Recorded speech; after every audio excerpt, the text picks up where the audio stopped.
Te queremos contar los sucesos de la Biblia narrados en una gran historia. ¡Bienvenidos! Repaso.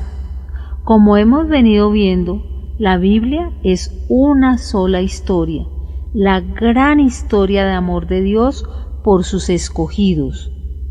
Es como si estuviéramos en un cuarto completamente oscuro y de repente alguien abriera la puerta lo suficiente para ver apenas cómo es el cuarto. Mientras más se abre la puerta, entra más luz y se puede ver todo con más claridad. Nuestros relatos también son así. Cada vez hay más luz y más entendimiento.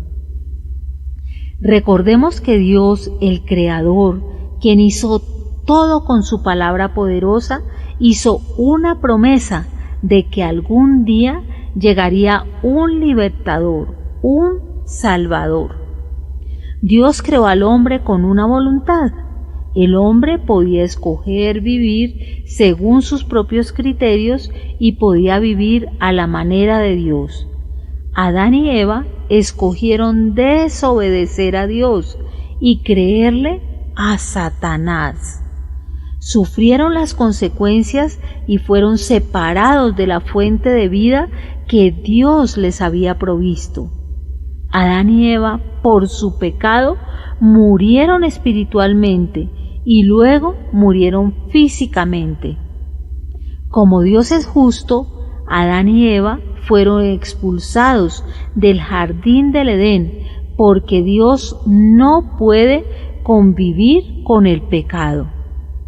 Pero como Dios es misericordioso, les cambió los vestidos que Adán y Eva hicieron de hojas de higuera por vestidos hechos con pieles de animal. Es decir, un animal inocente tuvo que morir para cubrir la necesidad del hombre que pecó. Posteriormente, Caín y Abel nacieron fuera del jardín del Edén, separados también de la fuente de vida, espiritualmente muertos. Todos los humanos que nacimos fuera del jardín del Edén nacimos espiritualmente muertos. Sin embargo, Dios proveyó una manera para que pudieran acercarse a Él: fe, sacrificio y sangre. Un día, Caín presentó delante de Dios una ofrenda que representaba sus esfuerzos. Abel también presentó una ofrenda, pero Abel confiaba en el Señor, tenía fe y ofreció un sacrificio derramando la sangre de un cordero. Dios miró con agrado a Abel por su fe y a su ofrenda de sacrificio y sangre. Noé, como Abel, tenía fe en el Señor a la manera de Dios. Dios le dio instrucciones específicas a Noé para construir un arca. Noé la construyó según el plan de Dios porque confiaba en Dios y en su plan de salvación. Dios proveyó una sola puerta. Noé y los suyos entraron por esa puerta y fueron salvos. Cuando habían entrado por la única puerta, Dios la cerró. Muchos años después, Dios llamó a Abraham a los 75 años de edad a dejar su país. Dios le hizo 3 promesas a Abraham. La primera era una nueva tierra. La segunda, una descendencia numerosa. La tercera era que, a través de su descendencia, bendeciría a todo el mundo, es decir, de uno de sus descendientes vendría el Salvador. Abraham también, como Noé y Abel, confiaba en el Señor a la manera de Dios.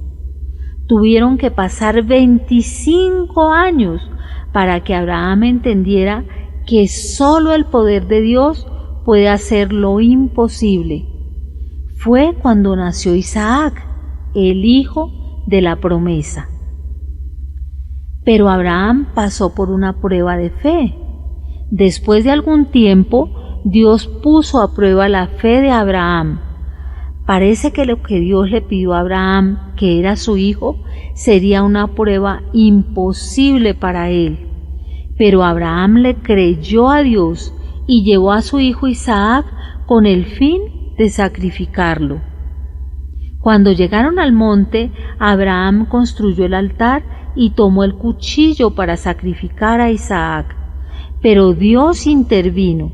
Abraham pasó la prueba de fe y Dios proveyó un cordero para ser sacrificado en lugar de Isaac. Así Isaac llegó a ser una más de las personas que son ejemplo de este tema repetido de fe, sacrificio y sangre. Dios pasó su promesa a Abraham, a Isaac y luego a Jacob. Jacob, cuyo nombre pasó a ser Israel, era padre de 12 hijos. Jacob recibió la promesa. Sus 12 hijos pasaron a ser las 12 tribus de Israel. Uno de sus hijos fue José. Los hermanos de José lo despreciaban, pensaban matarlo, pero luego se les presentó la oportunidad de venderlo como esclavo, y así José fue llevado a Egipto, donde fue vendido otra vez. José pasó por muchas experiencias, pero lo más importante es saber que José, como su padre Jacob, así como Abel, Noé, Abraham e Isaac, también vivía de acuerdo con el plan y con la voluntad de Dios. Entonces Dios les demostraba a todos que estaba con José. José, con la ayuda de Dios, interpretó correctamente los sueños de Faraón. Así, José, de ser esclavo, llegó a un puesto de importancia al convertirse en el gobernador de todo Egipto. José mandó llamar a su padre Jacob y a sus hermanos, y el faraón les dio los mejores terrenos de Egipto donde vivir. De esta manera, Dios salvó a la familia de José de sufrir hambre en donde vivían. En el próximo programa continuaremos con este repaso. Hoy es importante recordar, porque la paga del pecado es muerte, mas la dádiva de Dios es vida eterna en Cristo Jesús, Señor nuestro. Romanos 3:23. Te invitamos a que te suscribas a nuestro canal de YouTube, La Gran Historia. En Cielos Abiertos, turradio.com, La Gran Historia.